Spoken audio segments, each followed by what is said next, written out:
안녕하세요. 네, 이제 벌써 2장으로 들어왔습니다. 건강은 어떠신지 좀 궁금하네요. 교수님도 낯설어요. 늘 교실에서 여러분들 얼굴을 보고 출석도 부르고 이야기도 듣고 그리고 1교시에는 PPT로 강의를 하고 2교시에서는 교재를 펴놓고 어디가 중요한지 그다 한번 체크해 가고 또 시험은 어떻게 될 것인지 이렇게 이제 가르쳐 주기도 하고 어느 부분을 꼭 외워야 되고 또 암기를 해야 되는지 이제 줄도 그어가면서 이렇게 공부를 하고 마지막 3교시에는 이제 최종적으로 정리하고 이런 식으로 수업을 해왔는데 이렇게 이제 온라인으로 PPT 강의를 하다 보니까 좀 어색하기는 해요. 그러나 여러분들 얼굴을 이제 볼 날을 기대하면서 또 국가적으로 어려운 일인데 지금도 수고하고 있는 모든 의료진들 또 돕는 관계 공무원들 지금 또 바이러스에 감염돼서 이렇게 격리되어 있는 분들 이런 분들 얼마나 힘들겠어요. 이게 나라의 큰 어려움인데 여러분 건강에 좀 유의하시면서 잘 이렇게 관리하시고 이제 이게 해제가 되면 여러분 수업 시간에 다시 만나서 같이 한번 이렇게 교제를 나눴으면 좋겠어요. 오늘은 제2장인데 사회복지 실천의 발달 과정입니다. 이 부분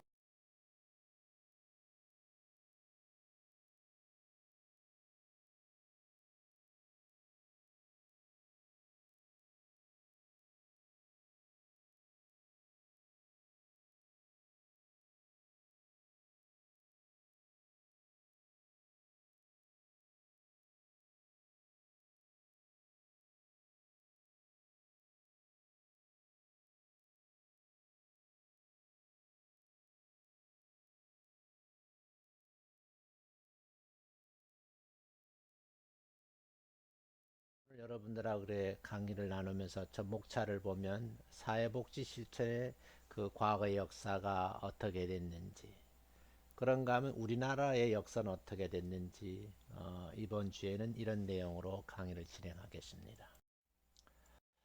자, 사회복지 역사인데요. 사회복지 전문직의 출발은 이제 영국의 산업혁명으로 인한 사회구조가 급격하게 변동하던 때부터 시작이다. 이렇게 보는 것이 학자들의 공통적인 견해입니다.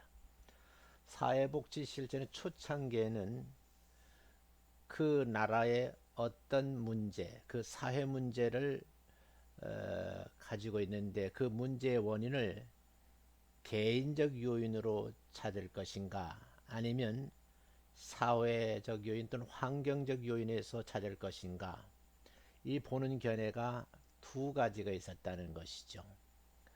오늘날 일반 사회복지 실천론에서는 클라이언트의 그 내담자의 문제 해결을 위해서 인간과 환경을 포괄하는 통합적 관점과 방법을 활용하고 있다는 것도 여러분이 아셔야 돼요. 물론 여러분들이 이제 대학에 들어오셔서 교양 강좌를 마치시고 제일 먼저 접하신 것이 인간행동과 사회환경이라는 과목이에요. 그 과목을 충분히 여러분이 이해를 하셔야지만 여러분 사회복지 개론을 공부하시고 2학년에 올라오셔서 사회복지실천론 이제 3학년 실천기술론 각 분야를 공부하시는 거예요. 그래서 여러분들이 이제 구매하신 인간행동과 사회환경 책을 버리시면 안 되고 늘 주변에 두시고 같이 한번 읽으셔야 된다. 반복이 공부하는 거거든요. 참고했으면 좋겠어요. 역사를 좀 보면요. 19세기 말서부터 1900년대까지인데 이때에 영국이란 나라에서 경제적인 공황이 오면서 어려움을 겪는 이제 사람들 부류가 있었죠. 근데 이게 이제 빈곤 문제거든요. 이 문제를 해결하기 위해서 자선조직협회라는 것이 만들어졌어요. 자선 조직화 운동은 전국에 산재해 있던 이 자선 단체들 간의 연계를 돕고 또 업무를 좀 조정을 하기 위해서 좀 과학적인 방법을 동원하자. 그래서 시스템화하고 과학적인 방법을 통해서 사선 활동을 좀 체계적으로 하자. 이런 의미에서 등장한 겁니다. 그래서 최초의 자선 조직 협회를 이제 약자로 COS라고 쓰는데 1869년에 영국 런던에서 만들어졌거든요. 이 만들어졌을 때 아주 주역을 했던 분이 계신데 보팔로입니다. 이 자선조직협회의 목적은 뭔가 하면 빈곤한 사람들에게 무분별하게 구제를 하는 것을 좀 방지하고 공정한 룰에서 서비스를 어떻게 제공할 것인가, 이 문제를 고민하다가 만들어진 거거든요. 또 역사적 의의를 찾는다고 하면 개별 사회 사업이 발전하는 데 영향을 미쳤다는 것이고요. 또 지역사회 조직 활동에 영향을 미쳤죠. 그래서 이것이 근간이 되어서 개별 사회 사업론이 만들어지고 지역사회 조직론이 만들어졌다. 이렇게 보시면 돼요. 그 다음에 이제 인보관 운동이 일어났거든요. 인보관 운동은 사회개혁 운동으로서 빈곤 지역의 중심에서 빈민과 함께 생활을 하면서 그들이 살고 있는 지역사회 환경을 좀 개선을 하고 그들이 살고 있는 그 환경을 좀 개선할 것을 이제 목표로 삼고 만들어진 이제 운동이죠. 이때 이제 최초로 만들어진 인보관이 있는데 1884년에 런던 시내에 토인비홀이 만들어져요. 그래서 제가 수년 전에는 이제 박사과정에 공부하는 학생들과 함께 영국을 답사하면서 이 토인볼에 직접 가서 설명을 듣고 과거 역사를 이렇게 한번 더듬어 보고 이때 당시에 이 일을 중추적으로 했던 이제 캠브리지 대학이나 옥스포드 대학을 좀 방문해서 설명을 들은 이제 그런 과거의 경험도 있어요. 그런가 하면 이것이 이제 미국으로 건너가죠. 1885년에 아담스에 의해서 시카고에 헐하우스라는 것이 만들어지게 되죠. 영국에는 1884년에 토인볼이 만들어지고 미국에는 헐하우스가 만들어지는데 이때에 주된 역할을 했던 분들이 기독교인들이고 토인볼에서 활동을 했던 분도 그렇고 또 비그 홀하우스를 만드는 분들도 있고 목회자들 당시에 좀 공부를 하고 있던 의식이 있던 젊은 청년들 그러니까 캠브리지 대학이나 옥스퍼드 대학의 젊은이들 그리고 이 가르치는 교수님들 이런 분들로 인해서 이게 만들어지고 활동을 하게 되죠. 그러니까 이렇게 이제 지식층들이 노동자들에게 어떻게 하면 그들의 생활을 돕게 직업을 알선해주고 그 문맹률을 깨치 글을 가르쳐주고 그들이 이제 생활 환경이 어둡잖아요. 그러니까 공중 위생에 대한 교육도 해주고 그들이 이제 함께 살면서 필요한 기술들을 가르쳐 주기 이르렀죠. 그러면서 이런 것이 토대가 돼서 후일에 집단 사회 사업론에 영향을 미치게 되고 또 지역사회 조직 방법론을 방법 발전에 큰 기여를 했던 것으로 기억을 합니다. 어쩌면 자선조직협회는 영국의 중산층 부인들을 중심으로 해서 그들이 이제 빈곤한 사람을 돕기 위해서 개인들이 도와줬다고 하면 이 인보관 운동은 직접 이 당시에 옥스퍼드 대학이나 캠브리 대학에 있던 그 학생들 교수님들이 직접 지역사회에 나가서 이렇게 토인비홀이라고 하는 그런 이제 단체를 만들고 그곳 함께 기거를 하면서 그대의 삶에 직접 개입을 했던 이제 그런 이제 역사적 사실이라는 걸 여러분이 알고 계시면 좀 도움이 될 것 같아요. 수업 시간은 이게 이제 보수와 진보의 개념으로 제가 한번 자세하게 설명을 하도록 그렇게 하겠습니다.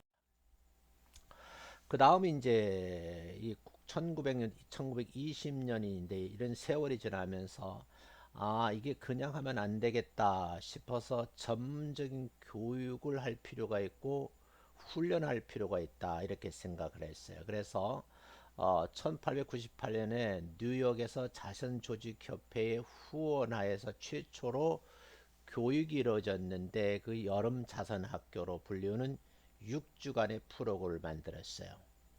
그리고 이제 1904년에 들어와서 뉴욕 자선학교로 명칭이 변경되고 1년짜리 정규 과정이 생기게 되고 또 1910년에는 2년짜리 정규 프로그램이 만들어져서 교육을 시키게 되고 세월이 좀 흘러서 1919년까지는 17개 전문 사회복지학교가 설립이 되는 이런 제 과정을 거치게 되었다. 그러니까 어쩌면 자원봉사를 하던 이런 단체들이 이제는 전문성을 갖기 위해 스스로 교육 커리큘럼을 만들고 또 학교를 설립하고 그래서 전문가를 양성해가는 그런 이제 기초를 다지는 그런 기간이었다. 이렇게 보시면 되겠어요.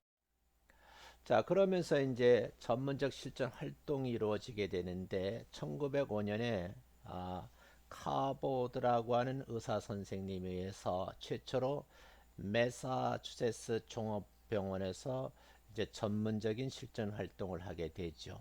그러면서 1906년에 같은 병원에 퍼턴마람이라는 분에 의해서 최초로 정신의료 사업가를 교육을 받는 채용을 하게 돼서 실제 도움을 주게 됐고요. 1913년에는 학교에도 사회복지에 투입이 되겠는데 이게 공적으로 승인을 받게 된 계기였고요.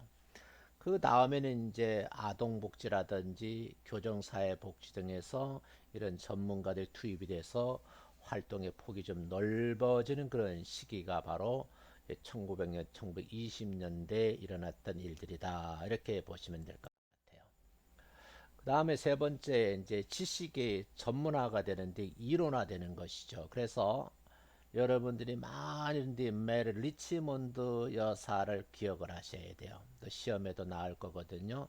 이분이 쓴 책이 사회진단이라는 책이에요. 그래서 이분이 쓴 책이 개별 사회 사업을 시스템화, 체계화하게 되는 결정적인 역할을 한 아주 유명한 책이고 이론가이고 실천가입니다. 다음 이제 우회 방문자들의 활동 내용 및 실천 과정을 종합했다는 것이고요. 실천을 할 때 그 과정을 보면 조사를 하고 진단을 하고 치료하는 이런 과정을 겪었다는 것이고요. 그 다음에 어떤 이 사람이 왜 이렇게 가난하게 사는가 이 빈곤의 원인을 개인의 문제에서 이제 원인을 찾은 거죠. 그래서 도덕성 문제를 다루기도 하고 알코올 문제를 다루기도 하죠. 그래서 이 리치몬드라는 여사를 좀 기억해 주셨으면 좋겠어요.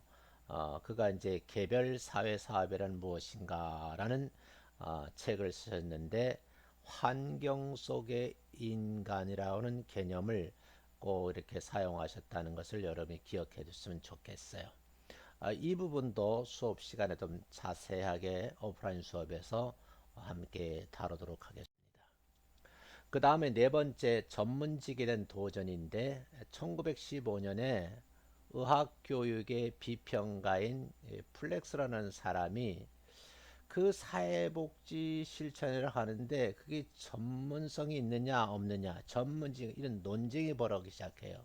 그러면서 이 플렉서는 사회복지 실천은 전문직으로 보기가 어렵다 이렇게 말하게 되니까 이 사회복지 실천은 전문가들이 도전을 받게 되죠. 근데 이 플렉서는요 당시 의학 교육에 대한 연구에 있어서 국제적인 명성을 이끌던 아주 유명한 교육학자였거든요. 어떤 이분의 어떤 의문을 제기하는 것으로 해서 사회복지가 발전하는데 큰 계기를 가져오게 됩니다. 그러면서 이제 21년도부터 1950년 이르러서 진단주의와 기능주의가 서로 이제 나름대로 서로 역할을 하면서 발전을 하게 돼요.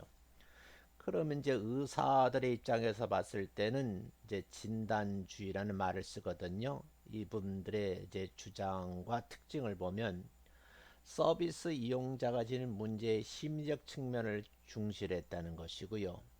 이분은 이제 정신과적인 이제 의학을 연구하신 분들이니까 그 개인의 성격 발달에 초점을 주게 됐고 과거 생활력을 중시하게 된 것이죠. 그래서 여러분이 인행사를 배울 때에 정신분석 이론에도 공부를 하게 되고 그 이원권 학제에도 공부를 많이 하게 됐다고 그렇게 보게 됩니다. 또 클라이언트와 사회복지사의 관계에서 이 사회복지는 치료사 역할을 해야 된다 이렇게 봤었고요. 또 클라이언트의 그 어떤 환경을 조사하고 그 사람이 가진 문제를 진단하고 또 치료를 이렇게 도와주고 이런 조사 진단 치료 과정을 아주 중요시했고 이런 것을 가장 이제 강조를 했던 그 학자가 해밀턴이라는 분하고 홀리스 하는 분인데 이분의 이론이 1급 시험 문제에 자주 나오죠. 그러니까 한번 관심을 가져줘야 돼요. 그런가 하면 기능주의 학파들이 등장하게 됐는데 이분들은 진단주의 학자들과는 달리 과거보다는 현재 상황이 중요시하다. 그래서 here and now라는 말을 강조했어요. 그래서 이분들은 클라이언트는 일탈자, 환자가 아니라 지금 그분들의 특별한 서비스를 필요한 사람이다 라고 인식의 전환을 가져오게 된 것이죠. 그러면서 사회복지사는 클라이언트와 함께 일하면서 기관의 기능을 수행하는 자다 이렇게 본 거예요. 그래서 진단주의 학자들과는 좀 다른 생각을 한 그런 학자가 대표적으로 랭크라는 분하고 로빈슨, 테프드 같은 이런 분들이에요. 그래서 이분들의 이름도 한번 기억해 두시면 좋겠어요. 그러면서 이제 두 번째 집단 사회 사업이 발전되거든요. 30년대 들어와서 사회복지의 방법론 중에 그 하나로 이제는 그 인정을 받게 되죠. 맨 처음에는 플렉시노로부터 그게 무슨 전문직이냐, 학문적 배경이 없다 그렇게 공격을 받게 되었는데 1936년에 들어와서 미국의 집단사회에서 연구협회가 결성이 되고 46년에는 미국 집단사업협회를 통해서 이게 이제 급속하게 발전이 되게 되죠. 그러면서 1945년에 이르러서는 정신병원 또는 아동상담소에서 이 집단사회 사업의 이론을 가지고 이걸 실천 분야에서 광범위하게 활용을 하게 되었다. 그런 얘기입니다. 그런 이제 관계를 통해서 지역사회 조직의 일대 이제 발전을 기하는 계기가 되죠. 그래서 지역사회 조직의 이론하에 공헌한 학자가 레인인데 그가 제출한 레인 보고서의 인용이 담겨져 있습니다.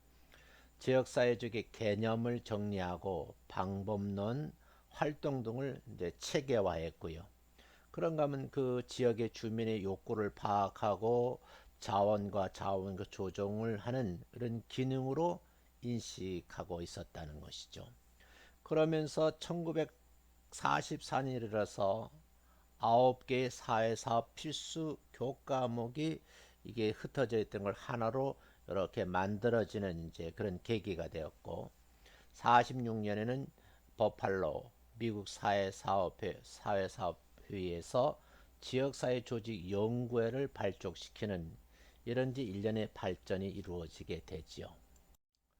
그러면서 1951년부터 60년대까지 이렇게 흩어져 있던 어떤 이론들을 하나의 통합화 작업을 하게 되죠.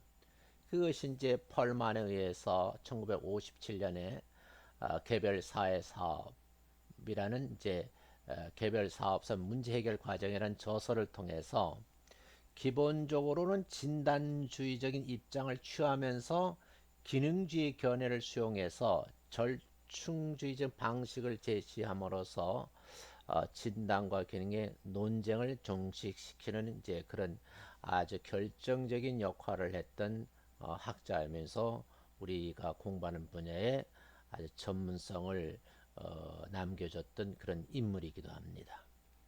그러면서 이제 전문직 단체 통합이 이루어지죠. 그래서 각기 다른 7개의 전문협회가 오랜 타협 끝에 1955년에 전국사회복지사 협회라는 것을 흩어져 하나로 통합하는 그런 이제 계기가 되죠. 그러면서 이제 1960년대에 들어와서 90년까지 한 30년 동안에 전통적 방법론의 진전을 이제 가져오게 됩니다. 그래서 60년대에는 개별 사회 사업의 진단주의적 접근, 이걸 이제 심리사회적 모델이라고 부르거든요. 이 이제 개별 사회 진단주의 접근과 기능주의적 접근이 이제 점점 확장되기도 하고 발전하기도 이런 이제 시기를 거치죠. 그러면서 이제 개별 사회 사업, 집단 사회 사업, 지역 사회 조직이 이론적 공통점으로서 문제 해결 과정을 제시하게 이르죠. 그러면 이제 통합 방법론이 이제 정착을 하게 되는데 1970년에 사회복지 실천의 공통 기반이라고 하는 통합적 관점을 개념화시키는 이제 계기가 되고요. 그리고 나서는 이제 클라이언트의 복합적인 문제, 그리고 그들이 가진 욕구에 대처하기 위해서 일반 사회복지 실천이 더 적절하다, 이런 이제 판단을 하게 이르지요. 그러면서 이제 61년, 90년대까지 통합 방법론의 모델들이 등장하거든요. 그러면서 핑커스와 미나영은 사체계 모델, 우리가 1강에서 배웠죠. 그러니까 골드스타인의 단일화 모델, 그리고 컴튼과 갤러웨이에 의해서 문제 해결 과정 모델, 그리고 저메인과 키터맨에서 생활 모델, 이런 것들이 이제 등장하게 되는 거거든요.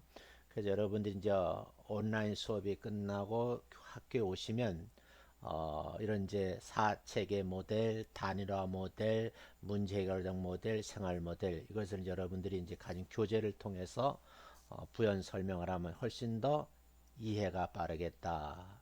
다시 한번 여러분들 교실에서 면대면 수업을 통해서 여러분들 좀 배웠으면 하는 그런 생각입니다.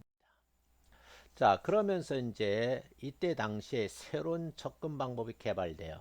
그래서 가족이 다양한 가족이 안고 있는 복합적인 문제를 이제는 가족 치료 분야로 발전하게 되죠. 예를 든다고 하면 어떤 개인의 문제를 개인만 치료하면 된다, 이렇게 봤는데 이 가족 치료라고 하는 분야가 발전하면서 개인의 문제는 전체 가족이 치료를 받아야 된다, 이런 분야로 발전되게 되는데, 이 분야도 여러분들하고 제가 이제 유인물을 함께 나눠주고 수업 시간에 토론도 하고, 그래서 어떻게 해결하는지 이런 걸 구체적으로 공부하는 시간을 갖도록 그렇게 하겠습니다. 그러면 70년대에 들어와서 이제 행동주의 모델, 위기 개인 모델, 과제 중심 모델 등 이런 새로운 사회복지 실천 이론들이 이제 만들어지고, 그것이 이제 학계에 제시가 되고 실천에 도입을 하게 되고, 이런 과정을 겪게 된다 하는 그런 내용입니다.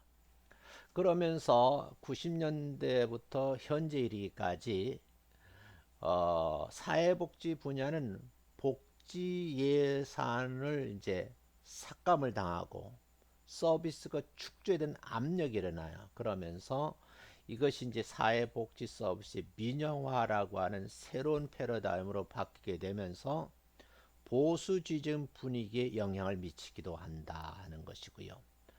또 사회복지사는 이제 좀 적은 능력으로 더 적은 자원을 가지고 일해야 된다고는 안타까운 현실에 부딪히게 되죠. 그러면서 경제적인 이제 그 예산이 줄어들으니까 그 가운데 어떻게 하면 이 클라이언트에 도움을 줄까 하고 그래서 해결 중심 모델과 같은 단기 개입에 의존하게 되는 것이죠. 그래서 여러분들에게 이제 여러 가지 모델들이 만들어지는데, 단기 개입하는 모델은 어떤 것이고 장기 개입 모델은 어떤 것인지, 이런 것도 제가 중간에 이제 시험 문제도 내고 과제물도 낼 거예요. 그럼 여러분 미리 한번 공부해 주는 것도 좋겠다, 그런 생각을 해요. 또 클라이언트에 대한 지속적인 지지 제공을 위해서는 사회적 지지망과 자조 집단을 많이 활용하라는 경향이 있었다, 이런 것도 참 좋겠어요. 자, 그다음에 이제 한국 사회복지 실천의 역사에 대해서 좀 공부를 할게요. 우리나라는요, 사회복지 실천 활동에서 전문가들이 들어와서 활동하게 된 것은 미국의 영향을 받았는데, 미국의 선교사님들에 의해서 시작이 됐다. 이렇게 봐야 돼요. 그러면 한국의 역사에 있어서 선교를 하기 위해서 미국에 있는 선교사들이 우리나라에 들어오게 되고 그들이요 학교 사회 사업 그러니까 지금의 여러 말하는 연세대학교라든지 이화여자대학교 이런 대학에서 미션 계통의 학교들이니까 여기에 선교사들이 들어오게 되고 그분들과 함께 더불어 들어오는 것이 이제 의학이라는 학문의 도움을 받게 되고 그런 의료를 전문적으로 공부한 의사 선생님들이 이제 우리나라에 들어오게 돼서 병원을 세우게 되죠. 그것이 여러분 아는 세버란스 병원이라는 것을 여러분이 기억하시면 되는데 이것도 수업 시간에 좀 자세하게 설명을 할게요. 그래서 최초의 우리나라의 인보관 운동이 시작됐는데 감리교 선교사들이 설립된 태화사회관이에요. 지금 이제 종로에 가면 태화사회복지관이라고 아직도 존재하고 있습니다. 그리고 1950년부터 60년대 초반의 사회복지 서비스의 성격으로는 자선적, 구호적, 사회 대책적, 민간 주도의 자발적이고 좀 전문화되지 않은 차원에서 이게 보급이 되기 시작했다 이런 것이고요. 80년대에 들어와서는 이제 이 서비스를 시설에 수용을 해놓고 서비스를 했는데 탈시설화가 이루어지게 되면서 지역사회 중심의 사회복지 실천에 이제 관심을 갖게 되는 그런 이제 계기가 되죠. 그러면서 1989년에 이르러서는 이제 우리나라에서 지역에 사회복지관이 이제 만들어지기 시작하죠.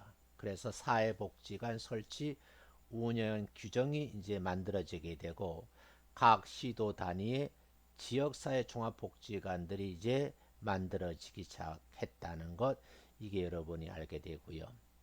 여러분도 한번 조사를 해보세요. 2014년 현재 전국적으로 444개 복지관이 있다 그러는데 2020년인 현재에 우리나라에 몇 개 사회복지 시설들이 있는지 특별히 이제 복지관요. 이걸 기억해 두고 여러분들이 한번 좀 조사를 해서 댓글을 달아줬으면 참 좋겠습니다. 자, 그 다음 이제 사회복지 전문화를 해서 교육이 이루어져야 되겠죠. 그래서 우리나라에 정식으로 사회복지 교육기관이 등장하게 됐는데 1947년에 이화여자대학교 기독교학과라고 있어요. 그 기독교학과 내에 전공으로 사회사업 전공이 설치되면서 출발하게 됐죠. 그래서 우리나라의 사회복지학부 교수님들이 대부분이었대요. 이화여대 출신 교수님들이 굉장히 많았어요.